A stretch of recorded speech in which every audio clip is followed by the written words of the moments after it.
Well, you thought you were finished with variable interest entities, I know, but I just wanted to reiterate a couple points to make sure it's clear what we were talking about in class. And the reason why I'm doing this is because I felt that the concept of a variable interest entity presupposes experience with relationships that business have with other entities. There are businesses that have legitimate business relationships with other entities. It's not unusual to have symbiotic relationships with other businesses. For example, during the downturn of the Great Recession that just occurred, there were many businesses, and I'll give you one example. There was a parts supplier of for automobiles, parts of autos supplier, and during the downturn, this particular company that I was following, mainly because I was invested my entire life savings in it, this parts supplier of auto parts went out of went out of business because the number of automobiles that were being produced went down during the Great Recession, and this particular company that I was invested in could not survive. And it was interesting that they really only had one customer. It was in this case, it was General Motors, and General Motors went down. Didn't go down the tubes, but as you may recall or may have studied, General Motors had some major problems during the Great Recession, and so this company supplying these parts went out of business, and someone else had to take over that position when automobiles started being manufactured again. So that's the story of my financial life.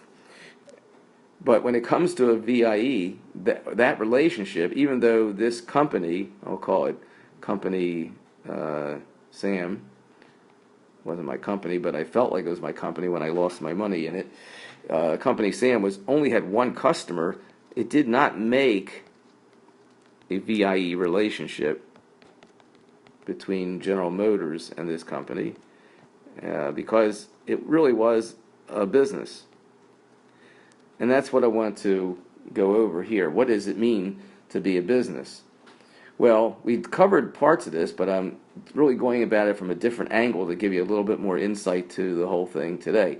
And what it means to be a business is that while there was this relationship between these two companies, between General Motors and this parts supplier, the parts supplier, again, Company Sam, was a business.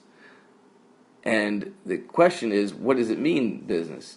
Well, it means business unless certain types of arrangements exist, and then we would say it's not a business. So let's see what they are. There's 4 in total.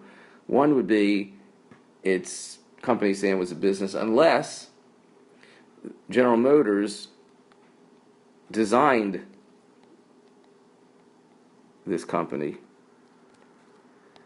If General Motors got behind in some way, it doesn't matter how, but if they got behind setting up Company Sam and its design and how it's going to operate and what it's going to look like and helping it get financing and helping it find investors, designing the company means that the relationship is not a business relationship. It is something more, it's something less than a business relationship, but something more towards a variable interest entity because of General Motors getting involved. Number 2, what would make it not a business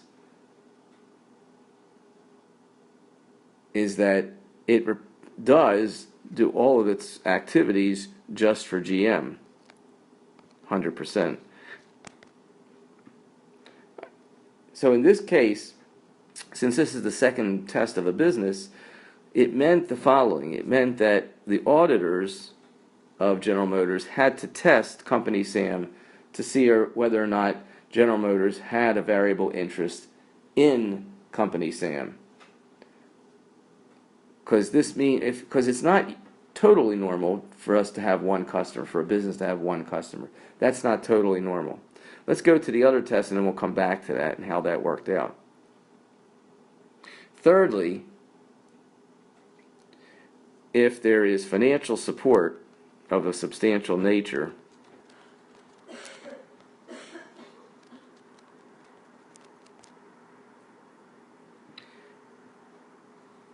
in in this company, if there was some financial support, not just business, we're talking about financial support in guaranteeing the loan, guaranteeing the equity, guaranteeing anything that is allowing Company Sam to exist, that means that this is not a normal business relationship, and we have to test it for a variable interest entity.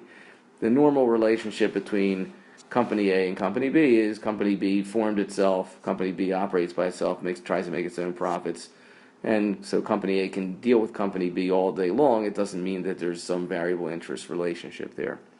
But if Company A supports the bank that's lending money to Company B, or supports the investors or the equity owners to cause them to get involved in the company to begin with, so there's financial support in the establishment of the company or the ongoing relationship and business of the company, that creates a atmosphere where we have to test for variable interest.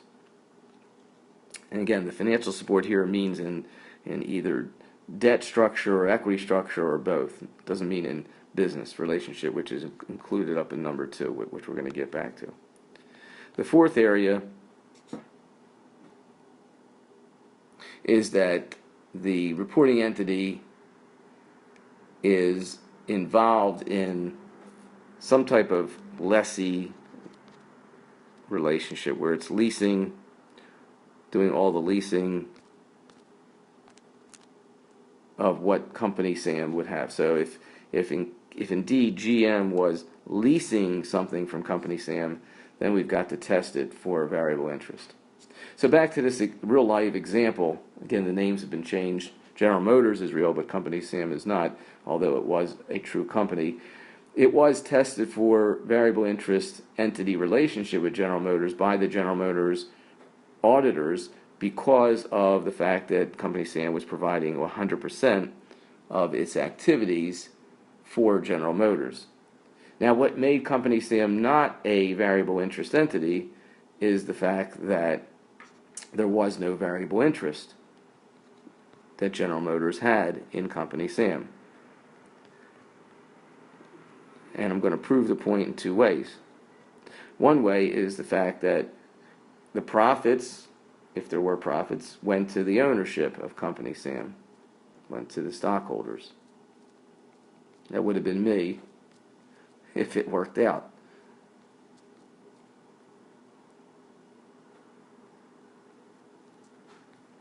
Number 2, if they got into the red, so to speak, meaning their losses, General Motors did not have to run to the rescue of Company Sam, which was proven by the fact that at the end of the day, when Company Sam looked like they were going to go out of business, and indeed did go out of business, General Motors did not come to the recognition or the rescue of Company Sam, and that's why Sam lost his money in Company Sam, because General Motors didn't help them get bailed out. They had no interest in doing so. There was nothing tying them in. And I think gets to the root of what this is all about with these variable interest entities. I hope this clears up things. It's certainly not meant to make you expert in being able to identify a variable interest entity, but it's to make you appreciable of some of the basic principles, so that in the event that you're in an audit department someday, and it will be years before you have to do this, which is why all we really hope to do at this point is give you enough information to have a recognition of it if it were to be seen on an audit or to occur on an audit, and know that now you got to get some people involved and reread and relearn the area in order to test for it. Number 2, to help you for the CPA exam. That's about all I think we can accomplish here, because you won't be in a position, even in an audit department, if that's where you go, to start testing for variable interest entities. That's not going to happen in your first couple years of your audit work. All right, so the last thing to mention to you as a summarization is that if there is a variable interest in an entity, and it has to be an entity, and there has to be a variable interest we're all talking about the reporting entity now. If those 2 things exist, when the reporting entity looks at this other business relationship, if it finds that the reporting entity is the primary beneficiary of what this variable interest entity is doing,